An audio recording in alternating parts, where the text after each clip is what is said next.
Comme l'expérience d'exploitation l'a montré, en général, la peinture ne provoque pas de plainte particulière et le métal a une bonne résistance à la corrosion, mais malgré le fait que la carrosserie soit entièrement galvanisée, des points faibles ont néanmoins été identifiés.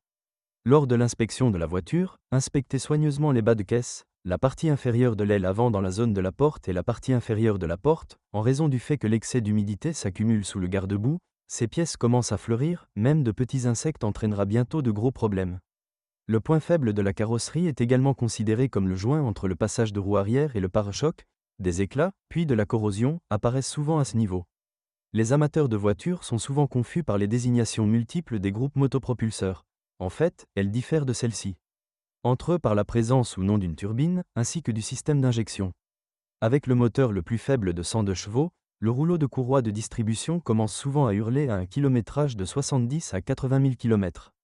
Si l'ancien propriétaire a rempli la voiture avec du carburant de mauvaise qualité, près de 100 000 injecteurs de carburant devront être remplacés. Il convient de noter que de telles réparations ne sont pas bon marché. Les moteurs TSI et TFSI sont de haute technologie et offrent une excellente dynamique et une faible consommation de carburant. En cas d'utilisation intensive, ils peuvent parcourir 250 à 300 000 km sans problème. Mais si vous envisagez d'utiliser la voiture rarement ou pour de courts trajets, vous ne devriez pas envisager une voiture avec un tel moteur, sauf si vous voulez savoir ce que signifie une chaîne de distribution cassée, des pistons brûlés, des segments coincés et un moteur diesel qui cale.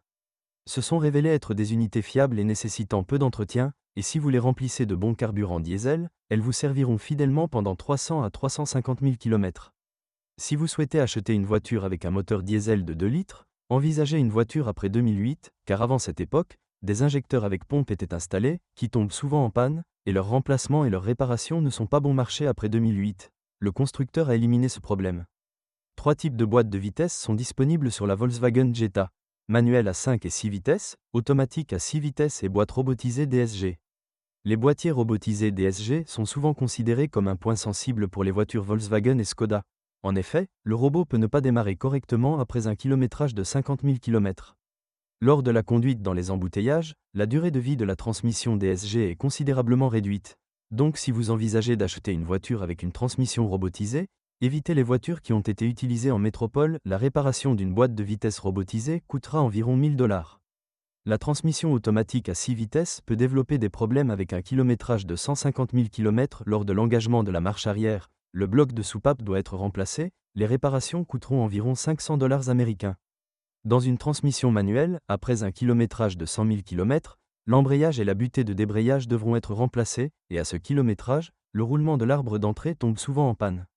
Bien que la Volkswagen Jetta soit construite sur la même plateforme que la Golf, elle en a différents réglages du châssis. La suspension de la voiture est assez souple, mais en même temps, la voiture maintient avec confiance la trajectoire donnée, et si vous ne vous laissez pas emporter par la conduite sur une mauvaise route à grande vitesse, la première réparation sera nécessaire après 50 000 km.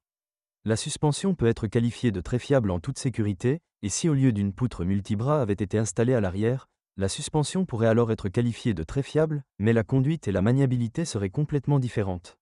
Les leviers, à l'avant comme à l'arrière, ne peuvent pas être qualifiés de fragiles et si vous conduisez la voiture avec précaution, ils dureront plus de 150 000 km, les blocs silencieux, les jambes de force stabilisatrices, les amortisseurs durent jusqu'à 100 000 km, les plaquettes de frein durent 70 à 80 000 km, les disques sont presque 2 fois plus longs. La crémaillère de direction n'a pas une longue durée de vie et peut commencer à cogner après un kilométrage de 100 000 km. Ce problème est souvent corrigé en la resserrant. Grâce à la bonne qualité des matériaux de finition, même après de nombreuses années de fonctionnement, la Volkswagen Jetta. L'intérieur n'irrite pas les conducteurs et les passagers avec des cognements et des craquements étrangers. Parfois, il y a des spécimens dans lesquels des grillons apparaissent dans le tableau de bord pendant la saison froide, mais dès que l'intérieur se réchauffe un peu, ils disparaissent.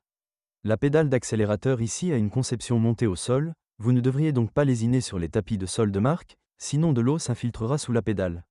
Si vous êtes propriétaire de ce modèle de voiture, veuillez décrire les problèmes que vous avez rencontrés lors de l'utilisation de la voiture. Peut-être que votre avis aidera les lecteurs de notre site lors du choix d'une voiture.